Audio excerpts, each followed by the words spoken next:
Hi, everyone. Today we're going to start on chapter 11, and today's lesson 11.1 is accounting for purchases transactions using a general journal. So, by the end of this lesson, you will be able to explain the purpose of the general journal in terms of a merchandising business.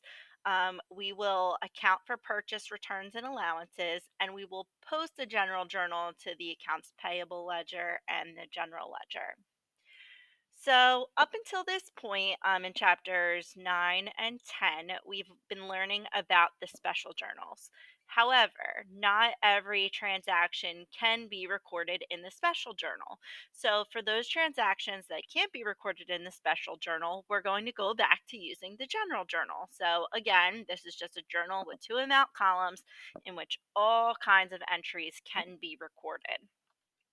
So here's an example of a transaction that we could record in the general journal. So buying supplies on account, and we would have a memorandum as our source document. This is a transaction that we've seen many times before. However, when we're journalizing for a bigger merchandising business organized as a corporation, we started to introduce using the subsidiary ledgers like the accounts payable ledger and the accounts receivable ledger. So, because of the use of these new ledgers, we're going to journalize this transaction that we've seen before just with a slight little twist.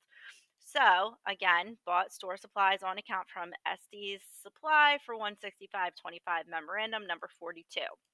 So just like we've learned previously, supply store would be debited, accounts payable would be credited.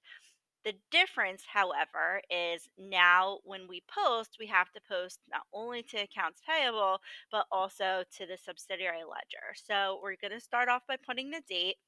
Supply store will be debited, and then accounts payable, previously we would have done accounts payable dash SD supply. Now we're going to do accounts payable slash SD supply.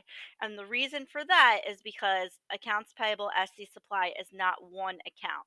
They are two separate accounts. So accounts payable is an account in the general ledger, and SD supply is an account in the accounts payable ledger. Okay, so general ledger, accounts payable ledger. That's the need for the slash instead of the dash. And then in the post reference, after we put the source document number, we're also going to put a slash. So anytime there is a slash in the account title column, we also need to put a slash in the post reference column. And we'll talk about that more in 11.3. All right. Now, there's a couple of things that we haven't talked about yet as far as dealing with merchandise, and that's returns. So, we as customers are going to be returning things, and when we sell merchandise, customers are going to be returning things to us. That's something we didn't have to worry about when we had a service business. So, a purchase's return is a credit allowed for the purchase price of returned merchandise, resulting in a decrease in the customer's accounts payable to the vendor. A purchase's allowance is a credit allowed for part of the purchase price of merchandise that is not returned, resulting in a decrease in the customer's accounts payable to the vendor. And then we have a new source document that we haven't talked about yet, and that's a debit memorandum. That's a form prepared by the customer showing the price deduction taken by the customer for a return or an allowance. So we are going to just first take a look at a debit memorandum. It looks a little similar to a sales invoice, but you can see it has all of the things that are ultimately being returned. It lists them line item by line item. Key things here that we should keep in mind is that purchases, returns, and allowances. This is a new account that we are going to be utilizing. This account is going to have a credit normal balance, and it's going to decrease the value of purchases. Why? Because we previously purchased things, now we're returning things, so it's going to make the amount that we purchased go down. And it's really important to have a separate account like this just so that we can keep better track of what we are ultimately returning or making allowances for. And so that's why we credit to a separate account. We're going to take a look at a transaction that deals with a return. So return merchandise to Mobley Tools for $43.90, covering purchase invoice number 528, debit memorandum number 38. So accounts payable will be debited and our new account, purchases, returns, and allowances, will be credited. I always think about accounts payable first here because you think, all right, if we're returning something, the amount of money that we owe is going to go down. And so, thus, it will be debited, and then purchasers' returns and allowances would have to be credited. So, we're going to put the date.